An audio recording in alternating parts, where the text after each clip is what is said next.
Welcome to Voices on the Journey. I am the host, Jarvis Lepper. Today we have Stephan Bedard.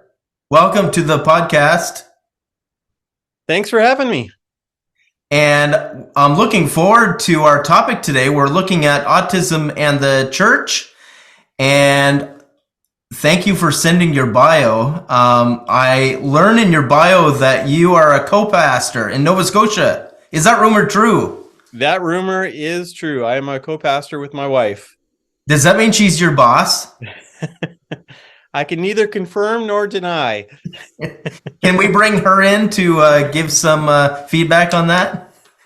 Well, I'll tell you, I made sure to go over some of my answers with her before the podcast, so she has vetted my answers.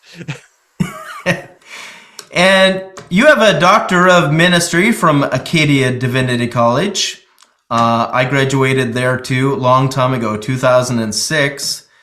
And I'm reading that you research ways that congregations can be welcoming and inclusive of people with disabilities. So seems very appropriate for today's topic. And I was looking on Amazon that you're also an author of the book, How to Make Your Church Autism Friendly. And you have 5 children, 2 of whom have autism. So thank you again for coming to look at this timely topic. Oh, it's great to be here. I'm excited about our conversation. Are you ready for the first question? I am ready. All right. I'm going to give you a simple one as we start. Hopefully it's simple. What is autism? So I hate to tell you this, but it's not simple. Okay.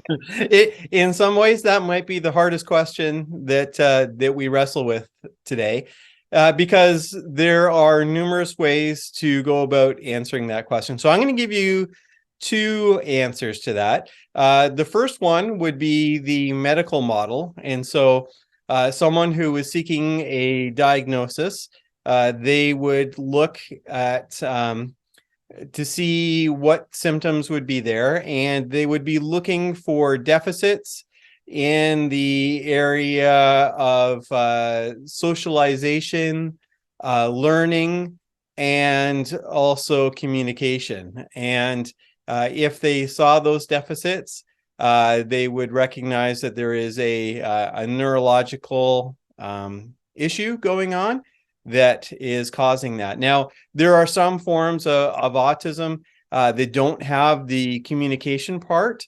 It used to be called Asperger syndrome.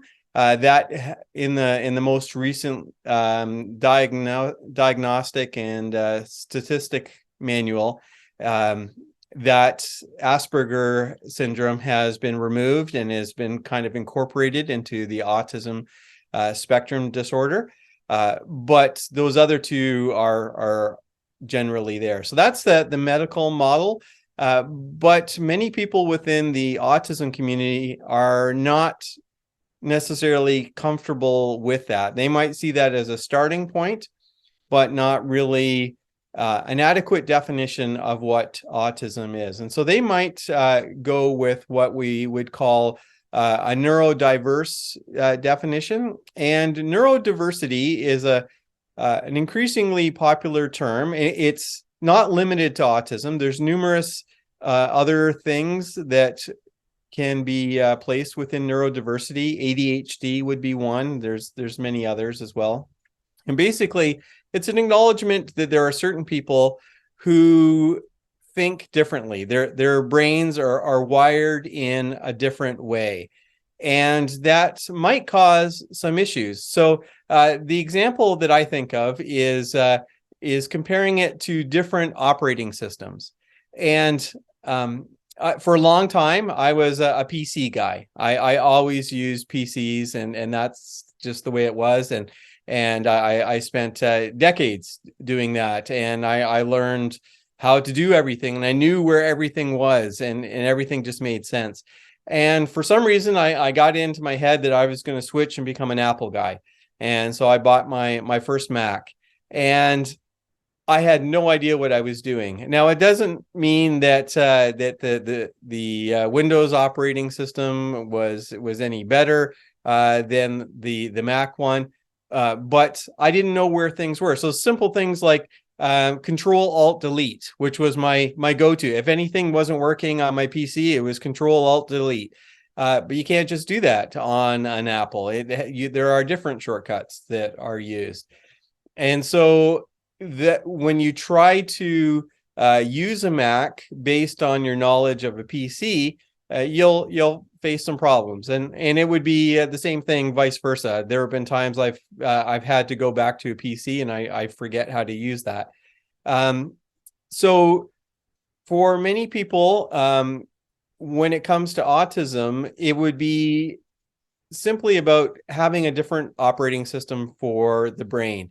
And so it causes issues because the world, society, is wired for what's called a neurotypical brain, which is the way the majority of people think, the way their brains operate. And when someone with a neurodiverse or neurodivergent brain tries to operate in that, they're going to face some issues. So those are the two definitions I think that we need to be thinking about. The medical model is important because a diagnosis is very important. That's how you do that. A doctor doesn't just say, "Oh, do you think differently?" They're going to recognize that there seems to be some certain symptoms. But within the autism community, if you're talking to a person with autism, they're not going to be thinking primarily in terms of what they are deficient in. They're going to be just seeing it as a matter of thinking in a different way. Well, thank you. I have a learning disability, and I often say that the internet's there, but there's a bad internet connection. But I've learned some tools to help me cope and to move forward with that. Would you say that identity is much more than a disability? Well, definitely in terms of being Christians, our identity is in Christ first. It's very interesting, the whole understanding of what role a disability, and this includes autism as well as other disabilities in general. I've done work in both, and actually there's a conversation about what kind of language you should use in referring to a person with a disability or a person with autism. Is it an autistic person, or is it a person with autism? Is it a disabled person, or is it a person with a disability? And there are very strong feelings about that. There was a move to have what's called person first language, which is to say a person with autism or a person with a disability. And this was generally by people in the caring professions who wanted to acknowledge that these people were more than their diagnosis. They were a person first, and so we should refer to them as a person first, and to say that this other aspect of them is important, but it's not the defining aspect. However, there's been a pushback within the disability community and the autism community, especially within the autism community. You'll find that there's a lot of people with autism who are quite proud of having autism, and they don't want to be referred to as a person with autism. They want to be referred to as an autistic person. I mentioned Asperger's syndrome, which is no longer an official diagnosis, but a lot of people hold on to that, and they're quite proud of it. They'll call themselves Aspies, kind of an affectionate way to refer to themselves, because they're not ashamed of it. They don't see autism as something that's bad, and so it can be something that they can hold on to as a badge. And the same thing within the disability community. And again, I actually use the term the disability community as if it's one thing, which it isn't. That's like referring to the Christian community, but you're referring to absolutely every tradition that self-identifies as Christian. and assuming that they're all exactly the same. That's obviously not accurate, and it would be the same with disabilities. But there are an increasing number of people who like to be referred to as a disabled person, and they want to remind people that they're not ashamed of their disability. So is our identity primarily about disabilities? Well, no, definitely as Christians, it's not. But it's also not something that is minor either. And I tend to let people decide for themselves. If I find that someone wants to be called disabled or wants to be called a person with a disability, I take their lead and go with that. And that's not an argument that I necessarily want to have with them. Well, that's a good word. Certainly as Christians, our first identity is that we're children of God and we're human. And, the bottom line is I think we need to see each other as people made in God's image. And exactly. That's a lot of the focus that I've been trying to work on is the concept of what it means to be in God's image, which could actually lead us into a whole other discussion, because some of the ways that some Christians will refer to God's image sometimes excludes certain people. So, for example, a very common way of saying that we are in God's image, because what is it about us that we have in common with God? And as someone who has a background in apologetics and theology and that, very common, Christians will say, oh, it's our ability to reason. Our rationality is what we have in common with God.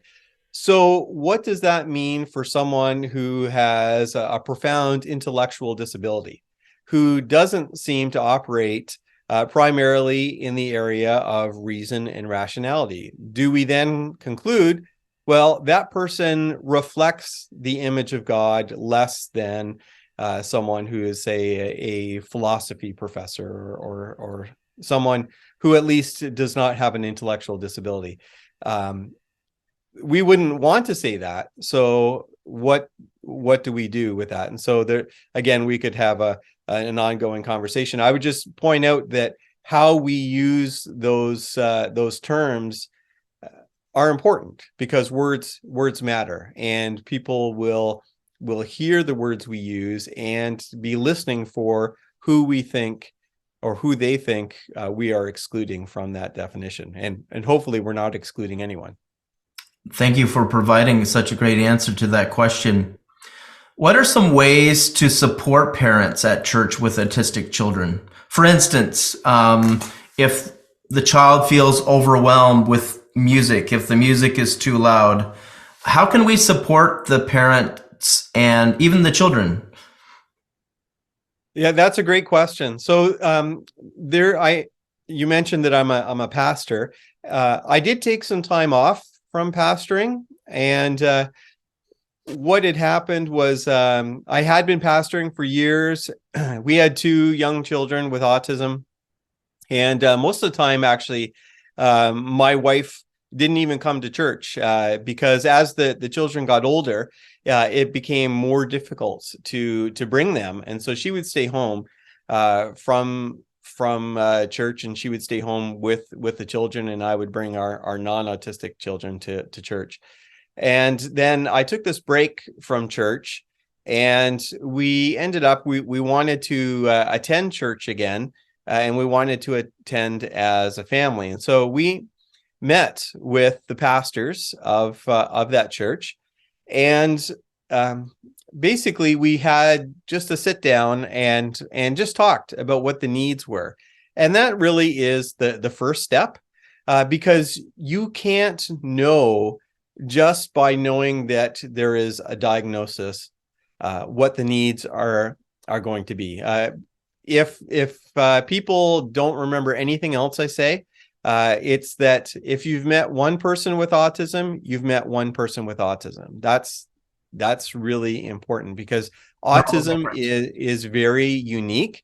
My 2 children are both on I would say the same end of the spectrum in terms of their needs, and yet they are very different. And you couldn't make assumptions about one based on the other. So one of the most dangerous things would be if a church had experience with one person with autism, maybe they had a child that had grown up there, or maybe there was an adult who attended, and a new family came to say, oh, well, we have experience with Bob. So we know, based on Bob's experience of autism, we know what this person's needs are. You don't know what that is. You have to get to know the individual, and you have to listen to the family as well. So in our case, we went and we talked with the pastors and said, these are the needs that are represented in our family. And we explained what kinds of things that our son might do during the worship service. And so they were prepared for that. And we talked to them about what our expectations were. And so you don't necessarily know what that's going to be, even though we were the experts with our son. Even then, there was surprises. So, for example, during a worship service, and of course, our son always wanted to sit near the front, which we were just joyful about. And in the middle of a worship service, in a fairly loud voice, he let out with, just kill me now. Now, normally he doesn't even talk. He's nonverbal, but he just yelled out, just kill me now. And he said that because he scripts from movies, and that I believe that's from Lion King 1.5 is where that line comes from, and it expressed some frustration that he had in that moment. And the pastor was okay with it because he was prepared. He knew that would happen from time to time, and so in order to actually help and to support the family and the individual, first of all, you have to have some grace. I realize that people don't want a disruption in a worship service, and I understand that. And there has to be some sensitivity on the side of the family as well. If the family if the child starts screaming, that's no good for anybody. But there does need to be some grace. We have been the recipients of what I call stink eye therapy, where people think that when a child starts making some noise in the service, that if people give them a dirty look, that somehow that will calm them down and they will be quiet. That does not work. So that does not help at all. One of the things you have to realize is that when a family starts attending church, that they are coming already with the assumption that there are going to be people who will not welcome them, people who will be bothered by the sounds, by the movements, by the actions, whatever it might be. And so it's a big step to actually go.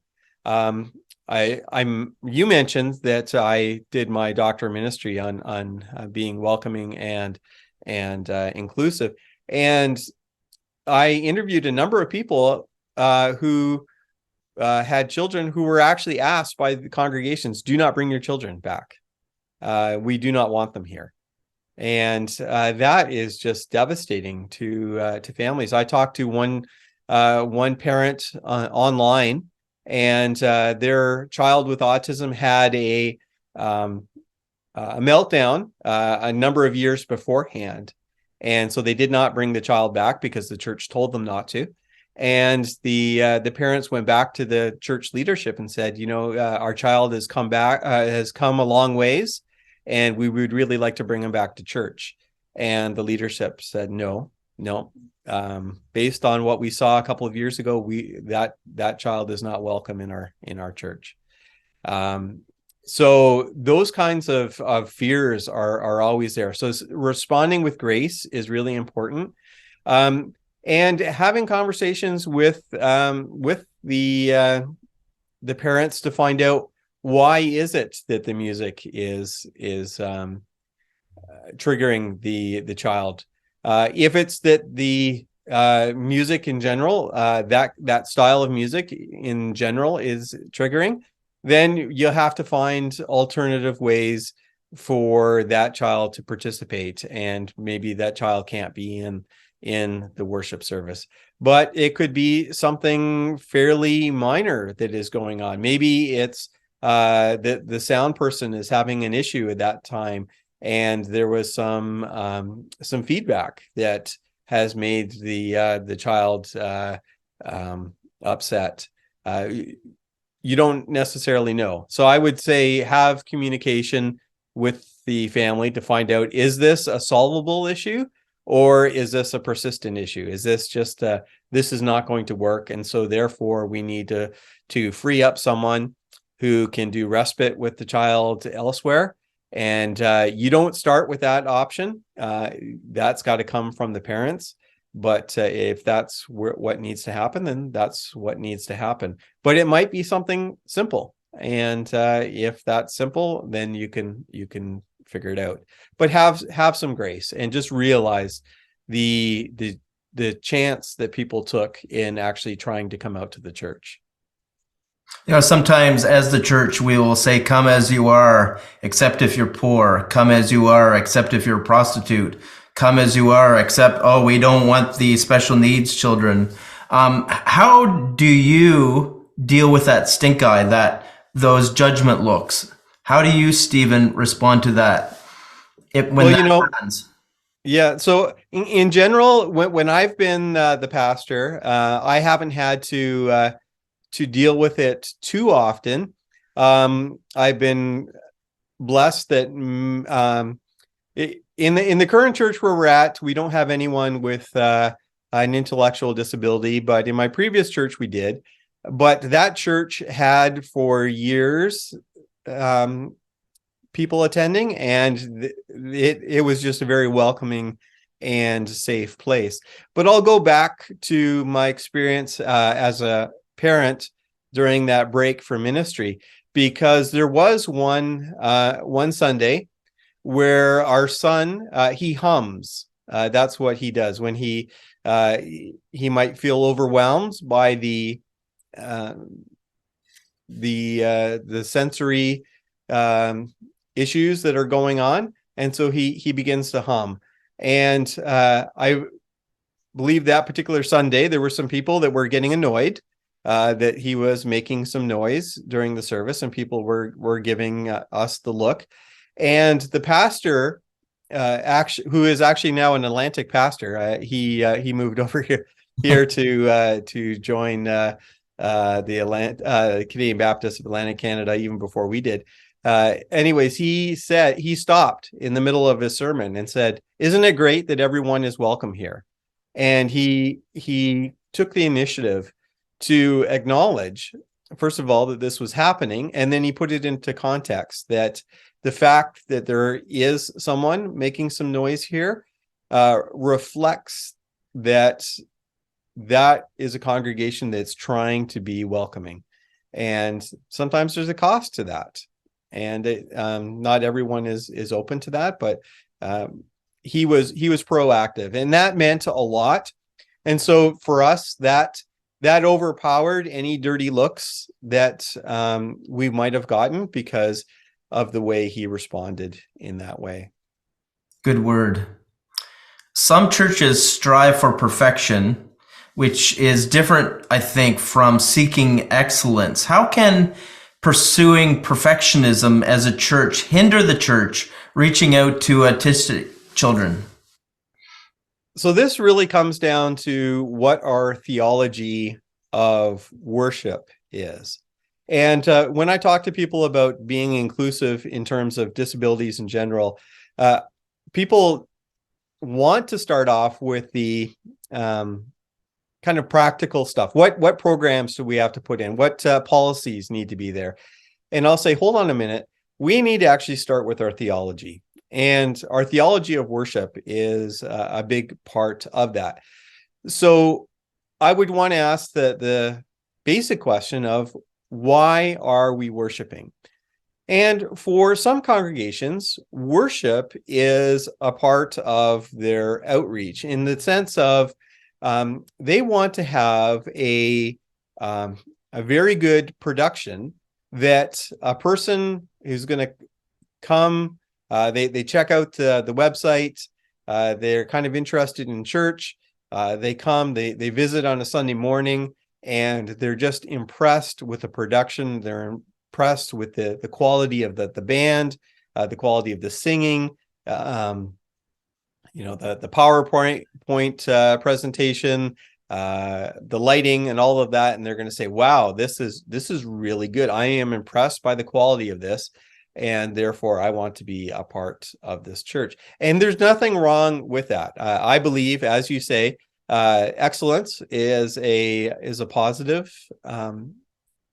quality, and we should be seeking excellence in all that we do. But if the purpose of worship is simply to impress non-members so that they will want to be a part of the congregation because they like what they've seen, I think that's missing out what worship is supposed to be. Many people, including myself, will say, maybe we visit a church, or maybe it's our home church. We'll say, I didn't get anything out of worship today, or something happened that distracted me, and so I didn't get anything out of it. When I look at the New Testament, I don't see any reference to us getting something out of worship. Nowhere in the Bible, as far as I know, is worship meant to be something that we get something out of, that we will walk away saying, wow, I enjoyed that. I received something great from that, and therefore I'm gonna go back again, and I want more of that. I love it when that happens. Those things do happen, and I'm grateful for it. But biblically, worship seems to be more about what we offer to God. And we don't have people complaining, I brought my cow to the temple, and the priest killed the cow, but I didn't enjoy the sacrifice as much as I used to. I didn't really get the positive emotions. We don't see that. It's just the sacrifice was offered, and that was it. And the same thing in the New Testament. They gathered around in their homes, and they studied the teachings of the apostles, and they prayed, and they shared what they had, but it was all about what they gave rather than what they got. And so if worship on a Sunday morning, or whenever people worship, if that is primarily about what we give to God, that is going to shift what happens if a person with a disability makes some noise or does something. Maybe they wave their arms, or they get out of their seat and walk around, or something like that. If the purpose is to impress people, you're going to be frustrated when they do that, because they are you're afraid that a visitor is going to see this or hear this and think, whoa, what's going on here? This isn't the kind of production that I want to be a part of. I want it to be like a high quality concert. That's what I want. If that happens, they might be frustrated.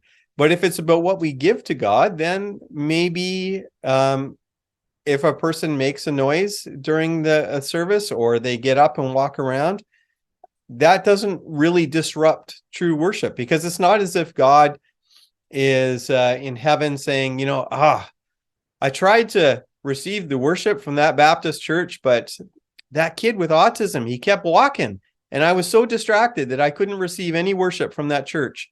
I don't think God says that. God receives the worship, and perhaps the worship is even more powerful when that happens. Now, I will say there are times when how we respond to a family with a person with a disability when they do something can actually have a positive experience on visitors.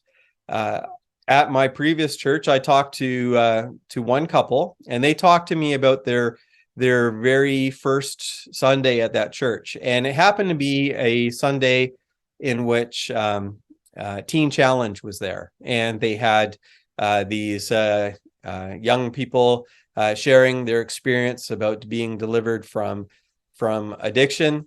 And there was a young man who got up there and talked about his experience with addiction and how he he overcame that, and now he was serving Jesus, and just basically shared his testimony. And then immediately after he did that, there was a woman in that church who had Down syndrome, and she was known to do what she felt like doing at the time and not worrying about what was necessarily culturally appropriate or anything like that. She just did her thing. And so as soon as he shared his testimony, she stood up and started giving her rendition of Amazing Grace. And so she started singing Amazing Grace in her own peculiar way. So how did that church respond? Did they try to sit her down and say, hey, come on, Diane, this isn't the time for you to be doing that?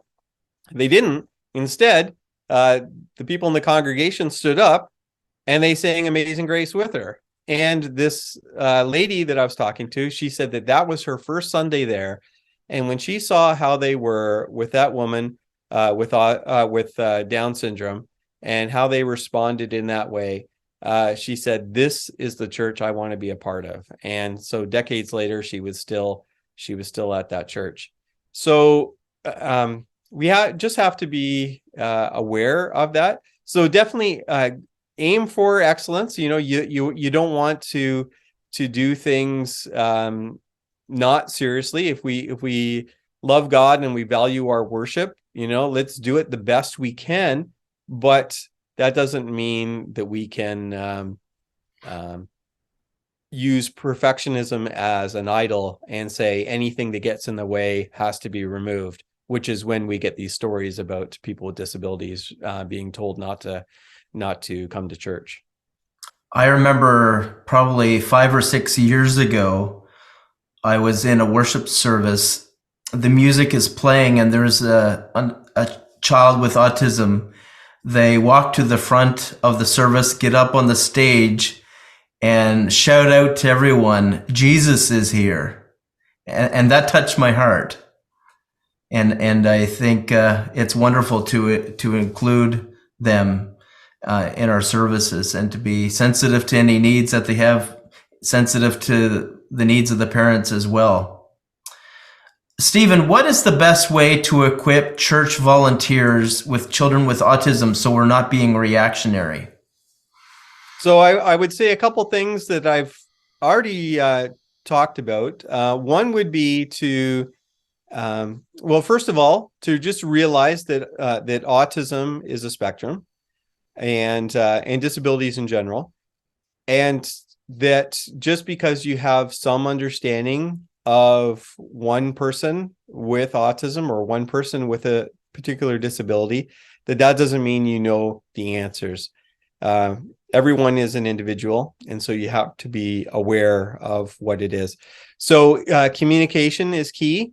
Talk to the parents or the caregivers or the guardians or whoever is there, and to say, what are the needs? So, for example, in our case, we have 2 children. Our son is a runner. And so soon as someone's not looking, he would take off and he would run and he would get out of that church building and he would just start running and wouldn't stop. But our daughter wasn't like that. So but if you met them you would assume that they seem to be pretty much alike. Uh, it wouldn't be unless we actually warned the volunteers that those were the needs, that they would actually know that. So communication is key. You want to find out what are the dangers, what are the things that will set them off, what are the things that they're sensitive to, and get that information. The caregivers are the experts there, and also just to have some grace, to have grace with the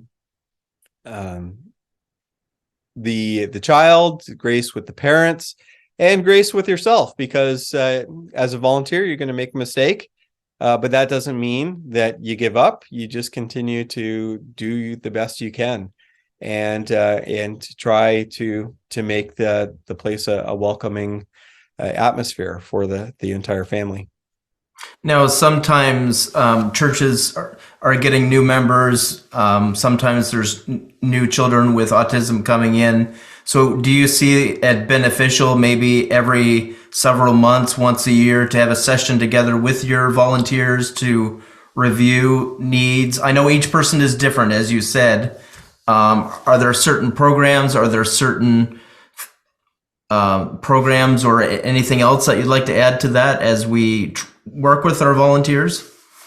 So there's multiple things you can do. There are great books out there that talk about disabilities, and do talk about how you might want to do children's ministry. I know Awana has a resource book for special needs, and that tries to put it into the context of working with children with disabilities in general, not just autism.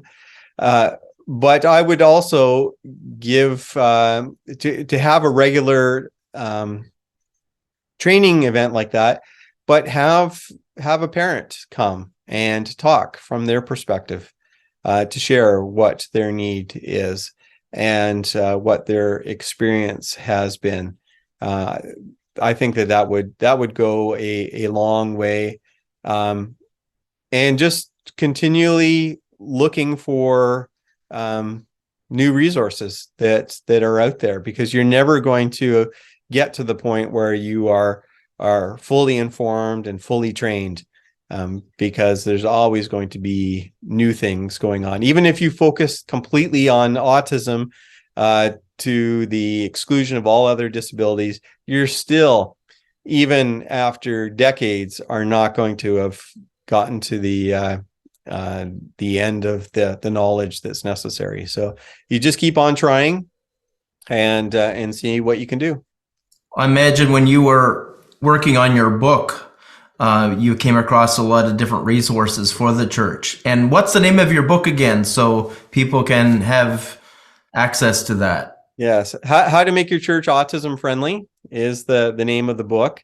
And I also try to share some other things as well. I have a number of websites that I blog at, but I have one specifically that I have the church in mind for, in terms of disabilities, and it's called the website is disabilityinchurch.com, and I call it Disability Comes to Church, and I blog on numerous aspects of disability, including autism, and I try to reflect on some of the issues that I've come across as a parent and as a pastor, because I have a couple of hats that I wear when it comes to these things, and I've been on both sides, and I realize that there's a lot of information that's needed and people want to learn,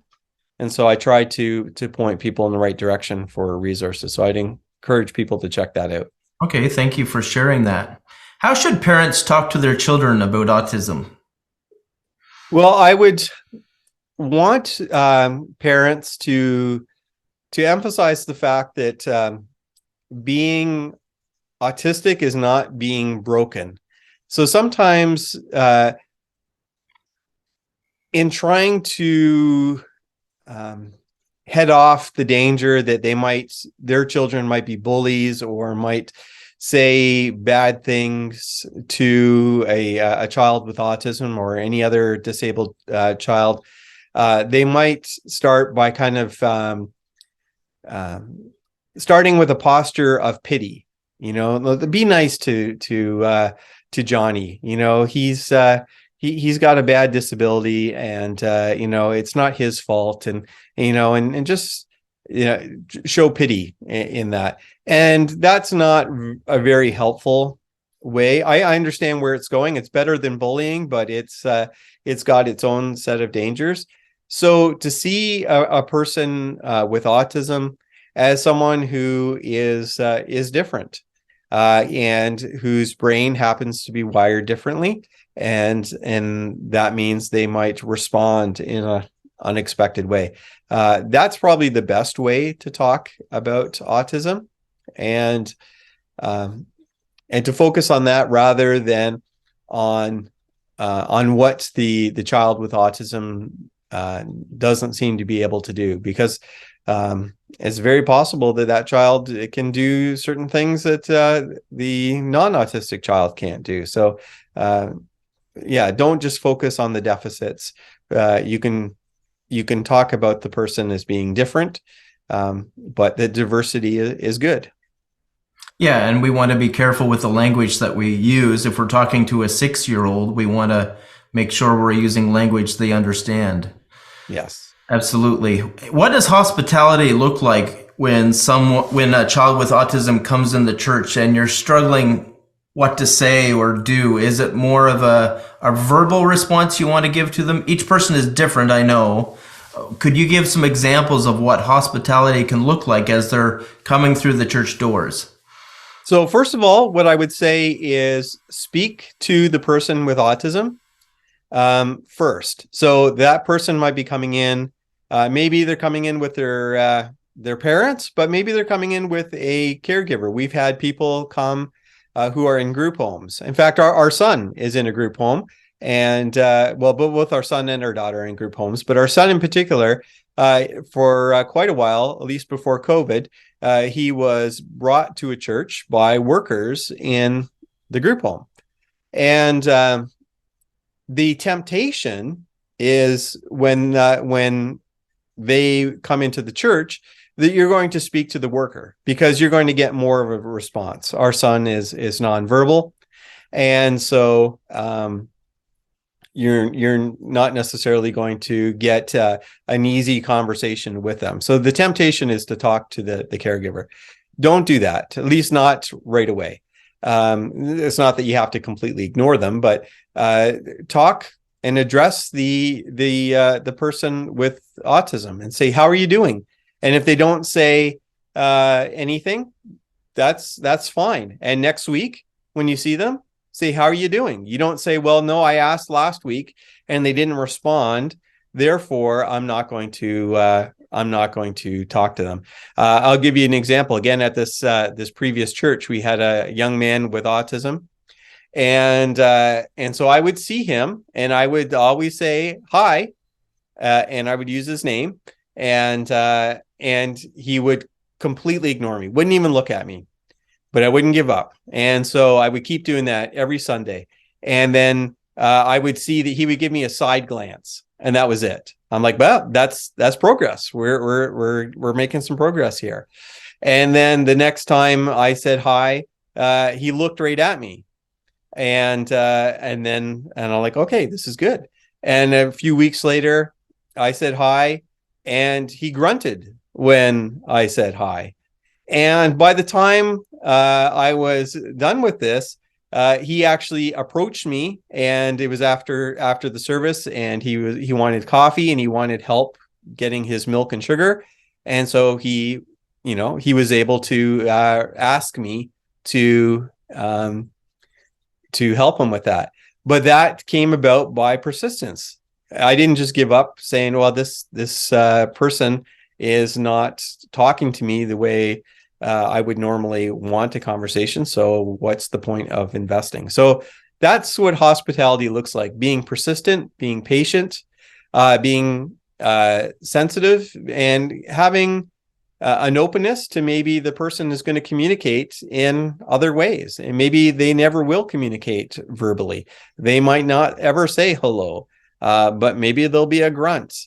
You know, or they might respond with echolalia. Echolalia is when they respond with the exact same thing that you have said. So, and if you had autism and I said, hello, Jarvis, you might respond by saying, hello, Jarvis. Well, that's not really what we would expect, but a person with autism might do that. And that's okay. You don't correct them and say, no, my name's not Jarvis. I'm Steve. You're Jarvis. You don't do that. Just let them communicate the way they want. And that's okay. Yeah. The bottom line, don't give up. That's right. That's a good word on hospitality. Thank you for sharing that. How should we respond to parents who insist that God will heal their child of autism one day in this life? I know that ties in with the prosperity gospel. How do you respond to that? Yes. So there are numerous ways to look at that. If it's the case of the parent is determined that, I wouldn't argue with them. If they think that their child is going to be healed, then that might be a part of the grieving process. And there's all kinds of work have been done in grief in general, and denial is one of the stages of grief. And it could be that that's what a parent is doing. Most often, it's not expecting God to heal, but they're expecting maybe there's a treatment out there. Maybe there's a supplement. There's something else that can be done that will heal this child of autism. A lot of parents go through that.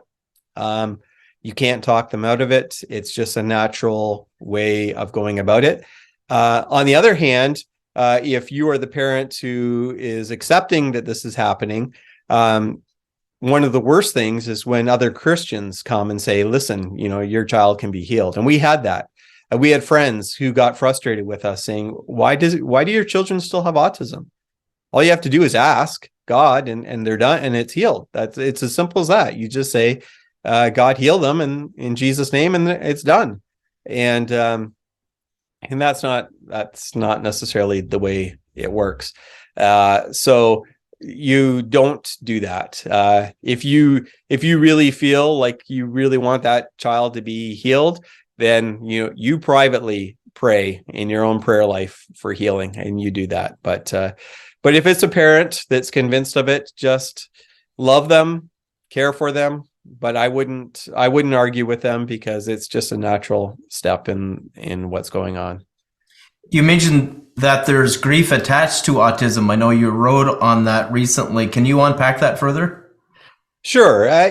And even if a person is very aware and sensitive to the both the needs and the beauty of being disabled, there's still naturally going to be some grief. And this grief continues on throughout life. And the grief is the loss of dreams and expectations. So when you have a baby born, hopefully you're enjoying the moment, but there's going to be a part of you that's thinking, I'm kind of planning out their whole life. You're imagining their first girlfriend or boyfriend.